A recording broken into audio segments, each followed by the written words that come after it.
Greetings, I'm Rob Chappers. And I'm the Captain. Salutations and welcome to Anderton's, the home of good taste in music. The home of Anderton's. No one's ever said that before. Good taste in video presentation. Hopefully good taste in guitars. I met a lovely guy in your store a minute ago when I was picking out a nice Jaguar, and he went, I just want to say, I love watching your videos and I love how informative you are. And I was like, that's funny, because we were just having a conversation saying... And then he walked and he said to his mate, he said, I've just seen Pete Thorne in Anderton's. Pete's got really hairy. It was nice to meet you, sir. Lee, what are we doing? I've had an idea for the last few months about the history, how modelling has evolved. This is digital modelling guitar amp products. And started off as a fish. Well, started and as a then you fish. can see in the fossil records.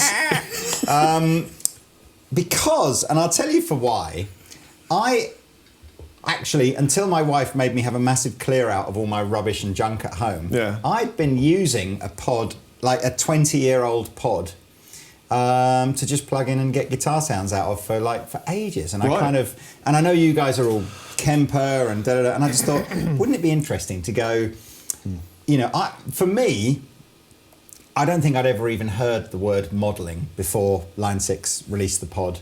Apart from catalogue?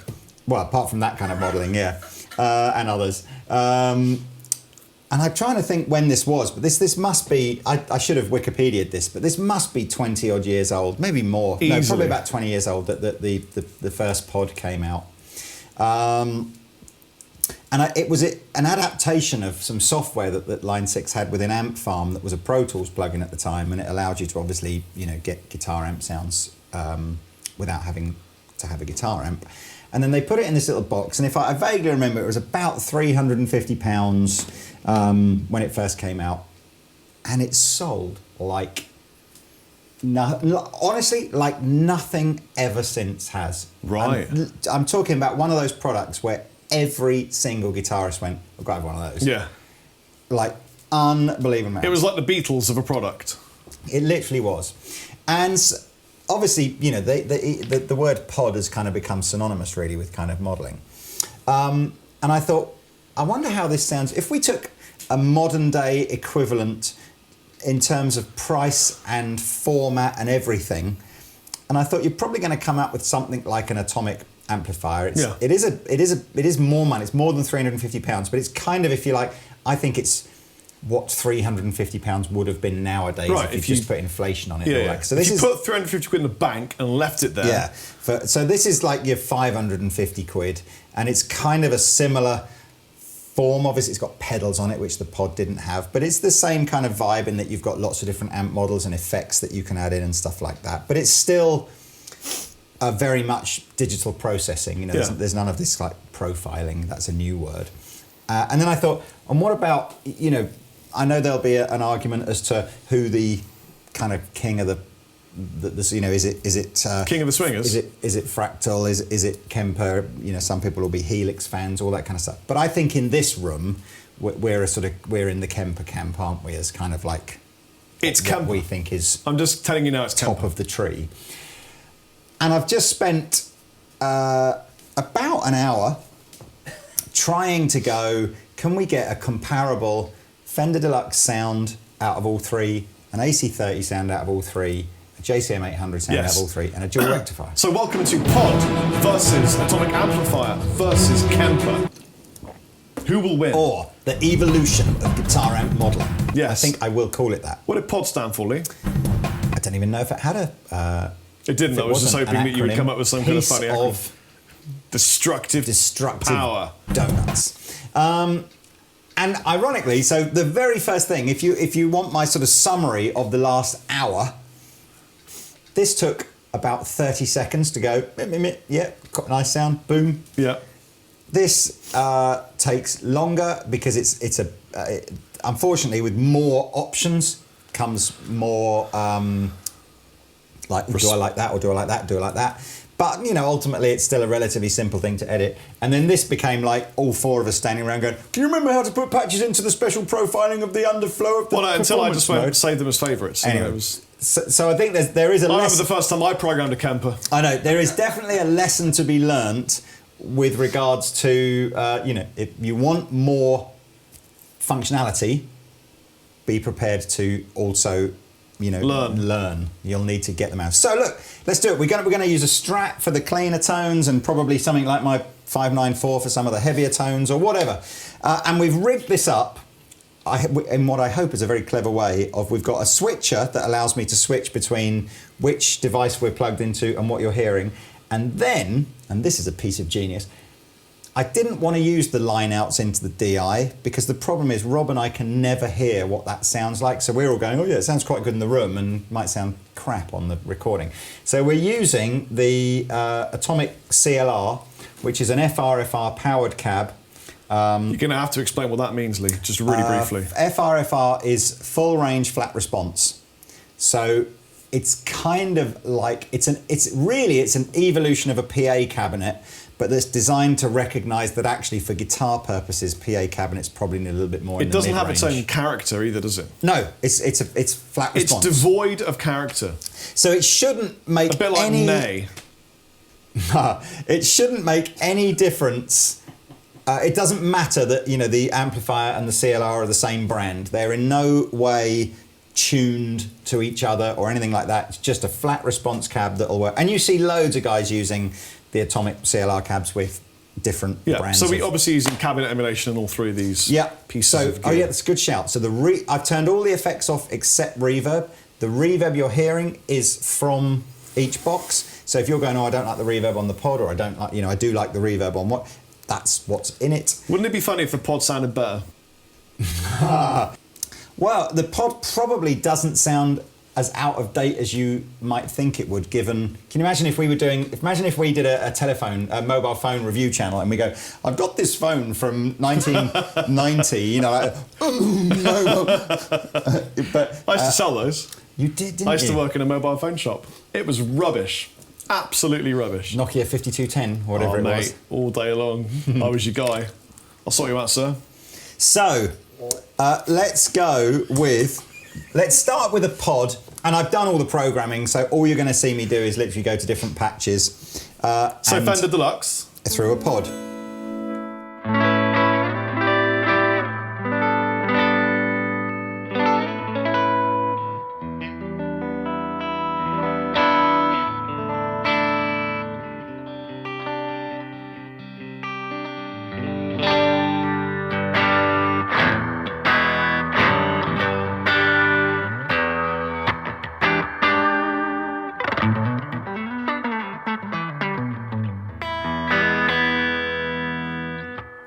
Through the Atomic Amplifier.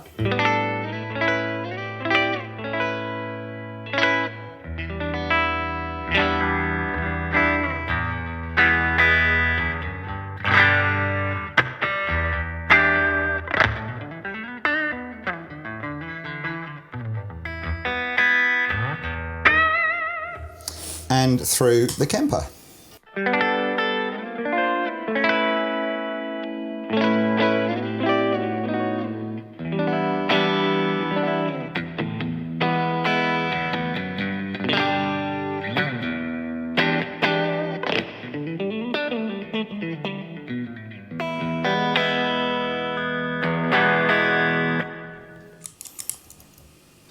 Do it again.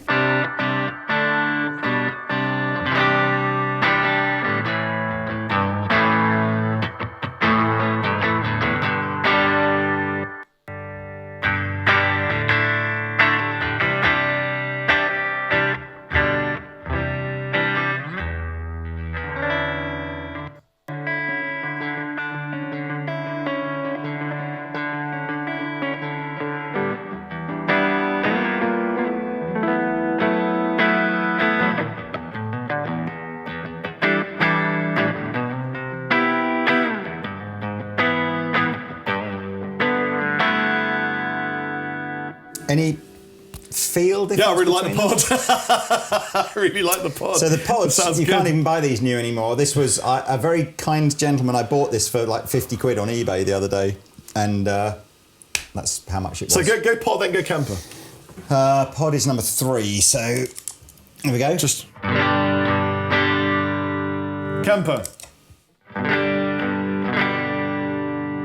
Interesting.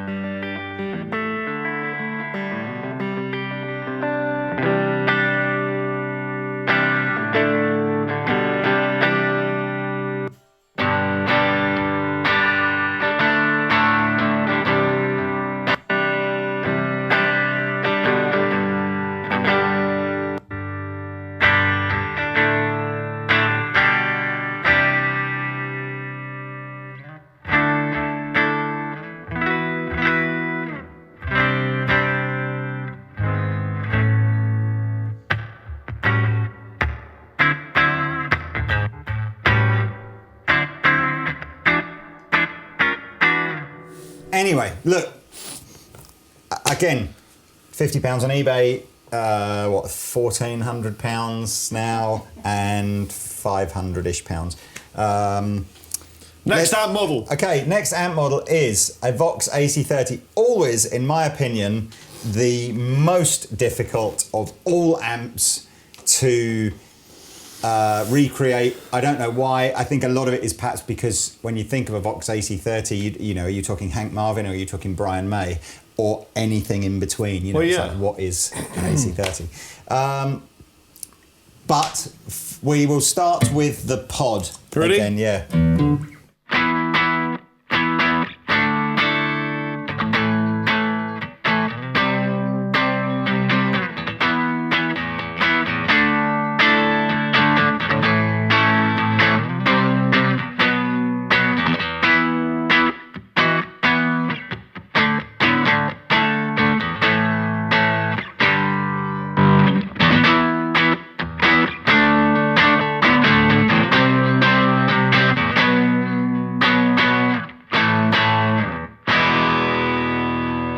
Pod, amplify.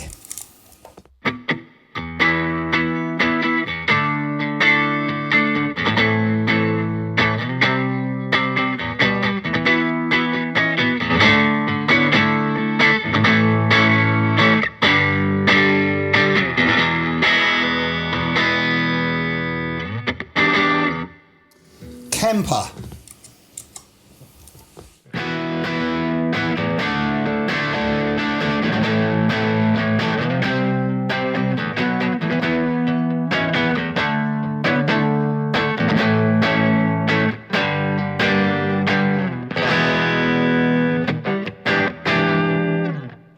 We'll do those three again, and I'll just gun the gain a bit more. Have you got a favourite so far, YouTube?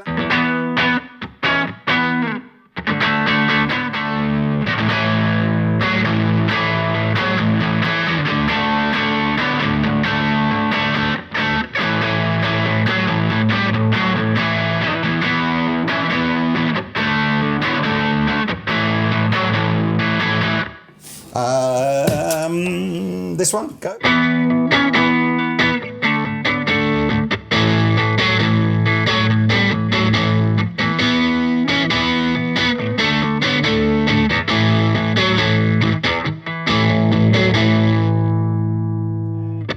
That one.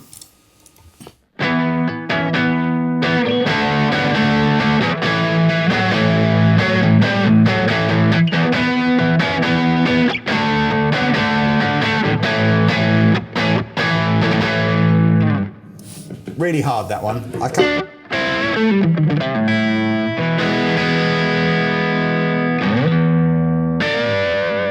I'm not convinced any of them sound like I've heard AC30s sound. Well, which ones? Chinese ones or American ones? Well, they've never been an American one. They were British, weren't they? But whatever, British or Chinese, I don't know. I go back to that thing again where AC30's always been a tricky one to emulate. But let's move on into JCM 800 territory, and let's start with the pod. Ready? Yes. Oh, do you want to change guitars? Something with a humbucker? Nah, on we'll it? keep it consistent, then we'll change. Okay.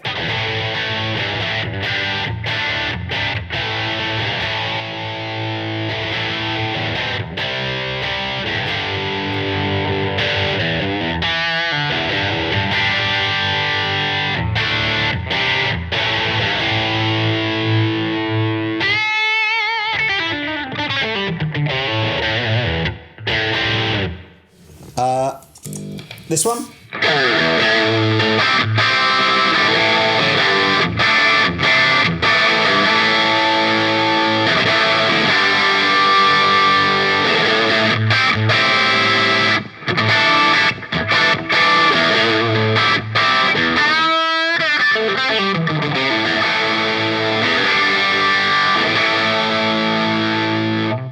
This one? No, not that one. Hold on. One.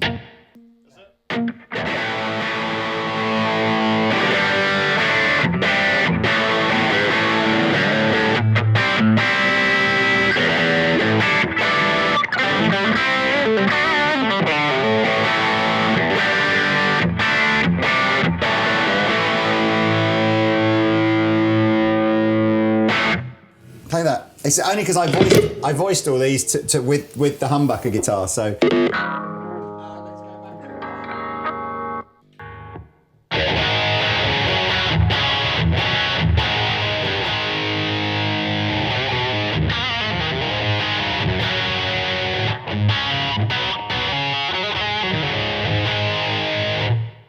Atomic. Atomic.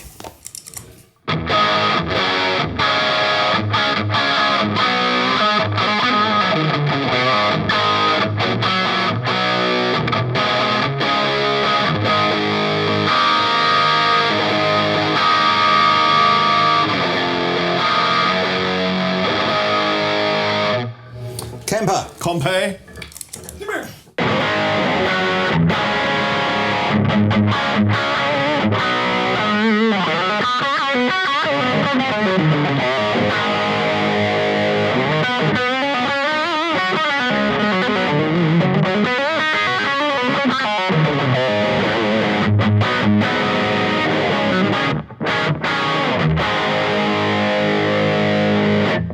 It does sound good, doesn't it? Yeah. It does sound good. And lastly, and again, there's loads of different amp models in these. I've just picked 4 iconic ones. So we're going Let me just to... tune using this Kemper. Oh, good idea. We're going over to the Boogie Dual Rectiverb preset. Tread plate, as Line 6 called it, back in the good old days. Oh, can I get a BBE Sonic Maximizer, please? I really want to sound like Dave Mustaine. Again, I don't know what you guys think of the audio here. This is a very different way of recording that we normally use. So we've got a big, large diaphragmed Aston condenser microphone here, about 50 centimeters maybe away from the sort of the middle of the FRFR Atomic CLR cab. This is a gigging solution, the CLR cab. These are, I think they're 100 watt. They may even be more than that, but they're certainly, they're designed to be gigged with this type of product. So here we go. We'll go pod.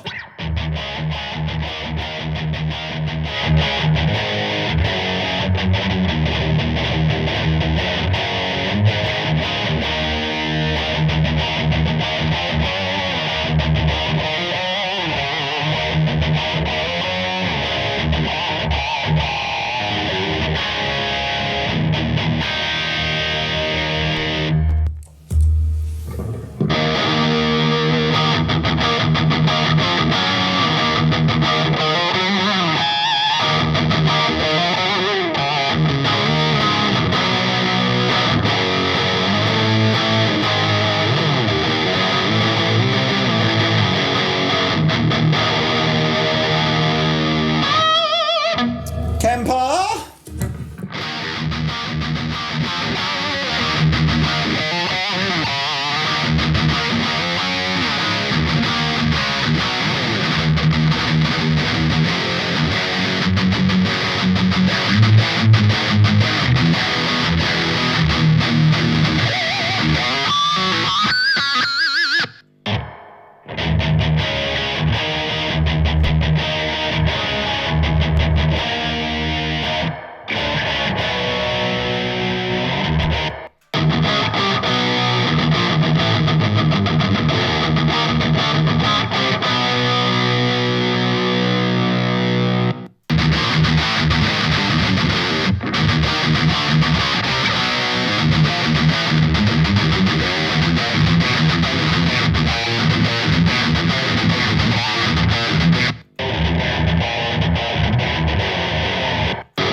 So there we are.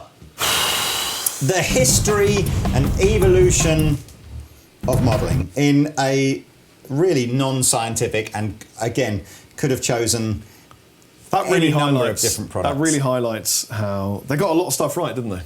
So I think what it highlighted for me, it brought back memories of people going, that although some of the high gain sounds out of the pod can be quite good, they weren't actually that close to any of the amps that they said they were actually trying to model. No. But with a lot of tweaking, and then putting it into Logic and a lot of tweaking, and then double tracking, then you get the secret sauce that makes it sound double great. tracking was, I remember a lot of guys got some really good guitar sounds out of this by double tracking it. But that's that, and I still enjoy how easy and funnily enough, whenever I meet, brands like Line 6 and their competitors at things like the NAMM show, and they'll go, well, what do you think the next product should be? And I'm like, an updated version of Turn this into a little red sleeved head. It's like, I don't want to have to be thinking about, should I adjust the bias and the sag, and what happens if there's something, it's like, I just want a good amp sound and bass, middle and treble, it's like, but simplicity wins the game. For me, the winner is the Kemper. Yeah, I mean, it's not really about picking a winner, because if this didn't win it was for me. 3 times the price of anything else, it would be pretty staggering, wouldn't it? Well, who's the loser? Again, I don't think the point was to really say there is a loser. I mean, I guess I've always thought that I reckon May was the loser. To you, yeah, I think Corbyn was. Right. I mean, in pure votes, obviously Corbyn was the loser. But in terms of did he get a groundswell of support from people that perhaps traditionally wouldn't have supported him? Who won the most seats, Lee? The Conservative Party. Right. Yeah. Who lost the most seats? Probably the Conservative Party as well. Yeah, absolutely. But it kind of. And which of these 3 amps would you least like to have to take home and use? Would I least like to have to take home and use? I'm just being bad cop Chappers. Yes, like devil's advocate. What would I least like to use? I don't know. I mean, I'm definitely in the camp of if I feel like I've taken half an hour to physically find a sound that I really like, I've started, not even half an hour, like 10 minutes, 5 minutes, I've started to lose the will to live. Yeah. There is an element of, there's something about, there are some patch packs that you can buy for Kemper from people like Michael Britt, which takes away all of that faff and you just sort of download it. But even then we were finding, his 65 Deluxe patch wasn't really what we were looking for. I'm just going to have to say, because the Kemper community are going to say this too, but the Kemper doesn't sound great through this kind of speaker for me, or for Pete. We feel it's better through other kinds of speakers. Just straightforward. Well, just a straightforward any got guitar options, speaker. Of course, with the Kemper. Well, in fact, with certainly with all these, because this had an amp mode. This you can turn the cabinet emulation off, and this you can too. Yeah. So if you want to just run them into normal guitar cabs, remove the guitar cabinet emulation. Then of course, and stick it through a full 12. What you aren't reliant on is digital cabinet emulation. You're just getting them. But again, if you're recording using these devices, you would have to use some form of cabinet emulation. So I've left it on. We've left the cabinet emulation on, and we've used an FR cab. That's not a powered cab, is it? It is powered. Oh, it is powered, so we could gig with this as well. Yeah, we aren't using the powered. We are using a powered Kemper actually, but we're just not using the powered bit of it. We're just taking a line out. But we could get power. Look, you guys decide. They already have. We literally could have done this with 20 different amp models if we'd wanted to max out everything. Because it's 20 past. You know what 1. I want to do? I want to do Digitech RP1 versus whatever the latest. Helix. Helix would be like the dearest floorboard, wouldn't it? Versus, or we could probably go back even older than RP1. What's the oldest floorboard that you? I tell you what, if anybody's got a really old floorboard, it physically can't be newer than 25 years old. So you had to have bought it in 1992 or before, and you don't want it anymore. Send it in, and we'll compare it to a Line 6 Helix. You know what I really wanted from then was a Voodoo Valve. Remember those? Voodoo Valve? No, I don't think so.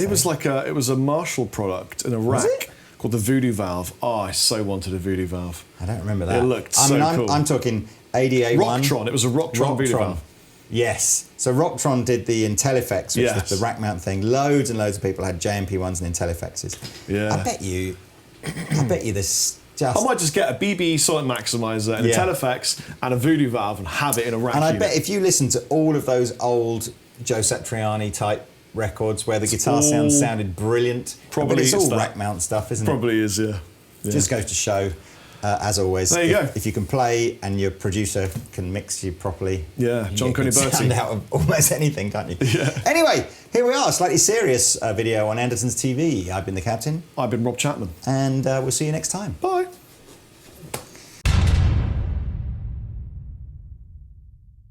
Hey everybody, thanks for watching the Anderton's Guitar YouTube channel. If you're a drummer or a keyboard player or interested in music technology, you might find one of our other channels interesting, and I'll put details of those in the description below. If you want to find out more about the products we've just featured, please click here. If you'd like to buy a t-shirt like this, please click here. If you want to watch another video on our guitar channel, click down here. And to subscribe to our guitar channel, click here. Thanks again for watching, and we'll see you next time.